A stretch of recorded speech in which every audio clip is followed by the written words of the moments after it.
વિરોધ પક્ષ તરીકે આક્ષેપ કરીએ એવું નહીં. કેન્દ્રમાં પણ ભારતીય જનતા પાર્ટીની સરકાર છે અને ભારતીય જનતા પાર્ટીની કેન્દ્રની સરકારના રાજ્ય કૃષિ મંત્રી અને ભાજપની કેન્દ્ર સરકારના કેબિનેટ કૃષિ મંત્રી આ બંનેના પત્રોની નકલ હું આપને આપવાનો છું. એક વ્યવસ્થિત કાવતરું જાણે ગુજરાતના ખેડૂતોની કમર તોડી નાખવા માટેનું ચાલતું હોય એવા પ્રકારની જે પરિસ્થિતિમાં દુઃખ સાથે કહું છું, કારણ કે હું પણ ખેતી સાથે જમીન સાથે જોડાઈને મોટો થયેલો છું. આજે પણ ત્યાંના પ્રશ્નોને સમજી શકું છું.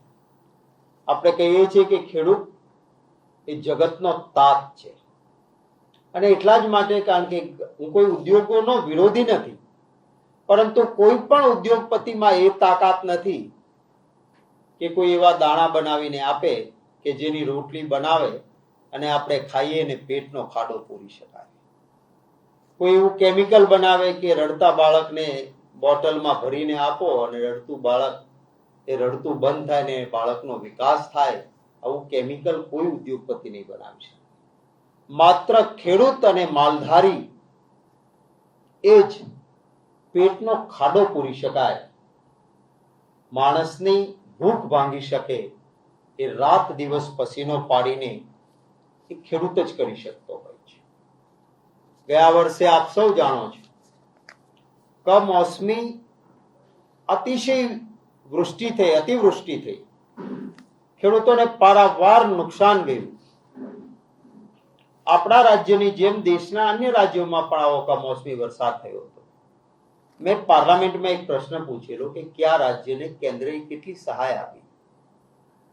કરોડો ખરબો રૂપિયા અન્ય રાજ્યોને અને ગુજરાતમાં લખેલું હતું 0-0.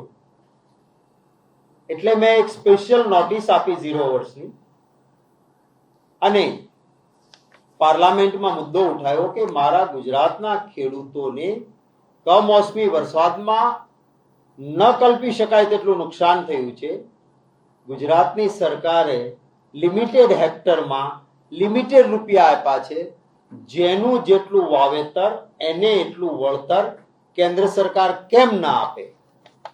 ત્યારે અમારે ત્યાંની સિસ્ટમ એવી છે કે આ સ્પેશિયલ નોટિસ આપીને કોઈ મુદ્દો ઉઠાયો હોય તો મંત્રીશ્રી ત્યાં જવાબ ના આપે, લેખિત જવાબ આપે. મને આ લેખિત જવાબ મેં ઉઠાવેલા મુદ્દાનો Ramnath Thakur, minister of state કૃષિ એવં કિસાન કલ્યાણ રાજ્ય મંત્રી ભારત સરકાર, એમનો આ પત્ર છે. હું આપ સૌને પત્રની નકલ આપવાનું છું. આ પત્રમાં એ લખે છે, कृपया दिनांक 5 दिसंबर 2025 का शून्यकाल के अंतर्गत उठाए गए विषय के संदर्भ में, जिसमें गुजरात में फसल बीमा योजना बंद होने एवं असंख्य भारी वर्षा के कारण फसल की क्षति पर किसानों को मुआवजा प्रदान करने के लिए का आपने मुद्दा उठाया था. इस संबंध में अवगत करना चाहूंगा कि पीएम फसल बीमा योजना की शुरुआत 2016 की मौसम से की गई थी, जिसका उद्देश्य प्राकृतिक आपदा एवं प्रतिकूल मौसम की घटनाओं में फसल को हुए नुकसान का कारण प्रभावित किसानों को वित्तीय सहायता प्रदान करने का तथा किसानों की आय को स्थिर करना है. इस योजना के अंतर्गत बुआई से लेकर कटाई पश्चात तक होने वाली क्षति के लिए व्यापक जोखिम बीमा प्रदान करने का प्रावधान है. કહે છે કે એવી આ યોજના છે કે જેમાં વાવણી કરી કાપણી થઈને વેચાણ સુધી ગયા હોય ત્યાંમાં જે કંઈ નુકસાન થાય એને આનો લાભ મળે આવી યોજના છે. પરંતુ આગળ લખે છે, किसानों तथा राज्यों के लिए यह योजना गुजरात राज्य ने वर्ष 19-20 से पीएम फसल बीमा योजना को कार्यान्वित करने से मना कर दिया. આખા દેશમાં માત્ર એક જ રાજ્ય છે આવું કે જ્યાં ખેડૂતને પાક વીમા યોજના નથી મળતી. આ મારો આક્ષેપ નથી, આ મિનિસ્ટરે મને આપેલો જવાબ છે. આગળ એ કહે છે, इस किसान हितकारी योजना को राज्य में लागू करने हेतु माननीय कृषि मंत्री द्वारा, आ राज्य मंत्री છે એના कैबिनेट मंत्री द्वारा माननीय मुख्यमंत्री गुजरात को एक पत्र भी प्रेषित किया है जिसकी प्रतिलिपि संलग्न है. મને કેબિનેટ મિનિસ્ટરે જે ભૂપેન્દ્રભાઈ પટેલને આ કાગળ લખ્યો એની નકલ પણ સાથે મોકલી છે. આમાં 2 પાનાના કાગળમાં જે કેબિનેટ કૃષિ મંત્રી છે શિવરાજસિંહ ચૌહાણ, એમણે 25 નવેમ્બર 2025માં ખૂબ વિગતથી લખ્યું છે કે PMFBY એટલે કે જે વીમા યોજના ખેડૂતો માટેની પાક વીમા યોજના છે એના ખૂબ બધા લાભો છે. હું આપને પત્રની નકલ આપવાનો છું એટલે લાંબો સમય આખા પત્રને 2 પાનાના વાંચવા માટે નથી લેતો. એમાં આપણે યોજનાના સંખ્યાબંધ फायदा गणाया है. 2 पैराग्राफ खाली अपना ध्यान માટે कहूं છું कि प्रधानमंत्री फसल बीमा योजना के लागू न होने से राज्य के किसानों को एक व्यापक तकनीकी सक्षम फसल बीमा के फायदे से वंचित होना पड़ा है. केंद्रमा भाजपनी सरकार છે, એના કેબિનેટ કૃષિ મંત્રી ગુજરાતના મુખ્યમંત્રીને કહે છે કે વ્યાપક તકનીકી સક્ષમ આ યોજના છે એનાથી ગુજરાતના ખેડૂતો વંચિત રહ્યા છે. પહેલા ફકરામાં એમણે કીધું છે કે દેશના તમામ રાજ્યો આનો ફાયદો લે છે, 24 રાજ્યો, અને ઝારખંડ, મિઝોરમ અને આંધ્રપ્રદેશ એ પણ હવે જોડાઈ ગયા છે. માત્ર ગુજરાત રાજ્યના ખેડૂતોને આ લાભથી તમે વંચિત રાખો છો. આગળ લખે છે, जो मौसम संबंधी जोखिमों, प्राकृतिक आपदाओं, अप्रत्याशित परिस्थितियों से महत्वपूर्ण वित्तीय सुरक्षा प्रदान करती है, ऐसे संरचित जोखिम न्यूनीकरण माध्यमों के अभाव से किसान जलवायु जनित अनिश्चितताओं और बाजार की अस्थिरता के प्रति संवेदनशील हो जाता है, जिससे उनकी आर्थिक स्थिरता, राज्य की समग्र कृषि उत्पादकता और राज्य के किसानों के वित्तीय नुकसान की भरपाई करने की वित्तीय स्थिति तीनों प्रभावित होती है. यहाँ अन्य राज्यों के किसान PMFBY के डेटा आधारित दृष्टिकोण, प्रतिस्पर्धी प्रीमियम दरों और सुव्यवस्थित दावों को निपटाने की प्रक्रियाओं में लाभान्वित होते हैं. બીજા આખા દેશના બધા રાજ્યોના ખેડૂતો આનો લાભ લે છે. हाल ही में अधिक वर्षा से बाढ़ जैसी घटनाओं और जलवायु परिवर्तन से उत्पन्न बढ़ते खतरे को देखते हुए राज्यों के लिए कृषक समुदायों की सुरक्षा के लिए संरक्षित जोखिम न्यूनीकरण की सुविधा प्रदान करना अनिवार्य है. આ તમારે लागू करवी જોઈએ. PMFBY एक आवश्यक सुरक्षा कवच के रूप में कार्य करती है, जो खाद्य फसलों के साथ साथ फलों, सब्जियां और बागबानी फसलों को भी कवरेज प्रदान करता है.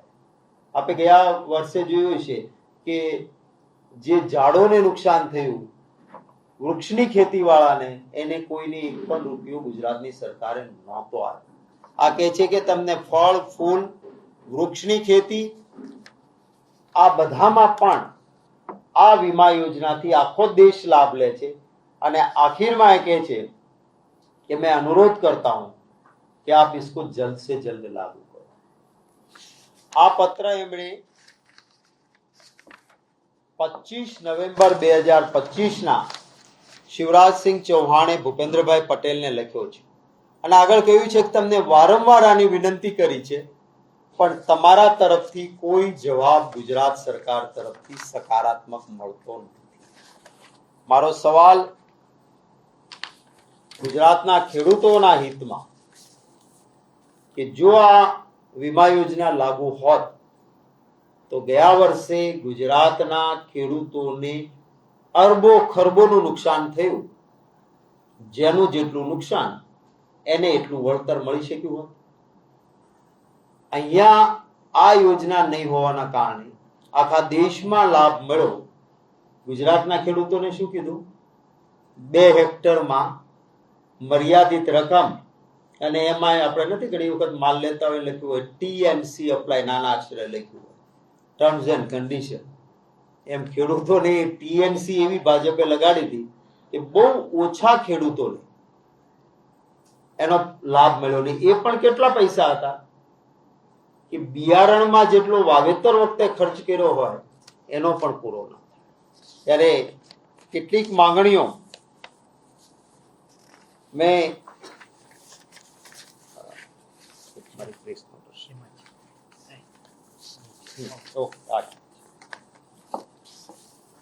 કોંગ્રેસ પક્ષ તરીકે અમે જે માંગણીઓ કરીએ છીએ એમાંની પહેલી માંગણી છે કે ગુજરાત સરકારે ખેડૂતોને કેન્દ્રની વિનંતી છતાં શા માટે પાક વીમા યોજનાથી વંચિત રાખ્યા?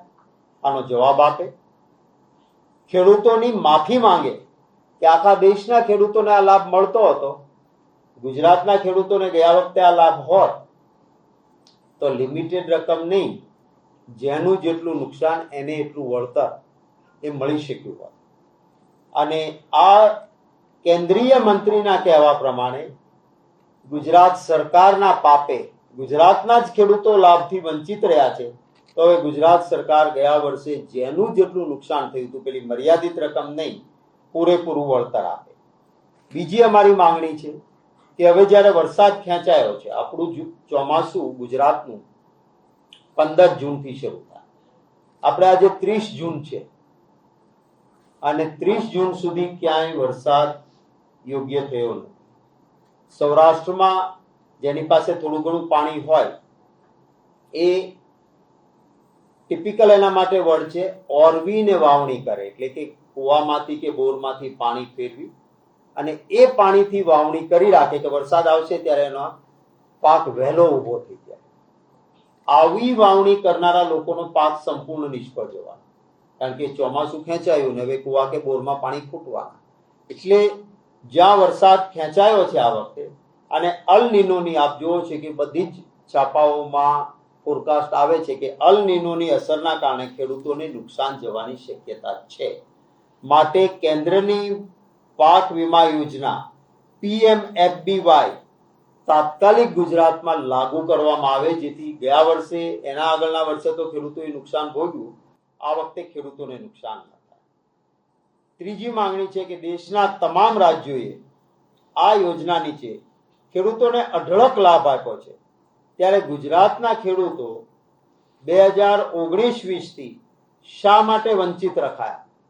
ખુલાસો કરો. શું કામ? તમે આખો દેશ લાભ લે છે, કેન્દ્રમાં તમારી સરકાર છે, એ કહે છે કે આટલા આટલા ખેડૂતોને ફાયદો છે, તો ગુજરાતના ખેડૂતોને કેમ વંચિત રાખ્યા અને આના માટે જવાબદાર કોણ?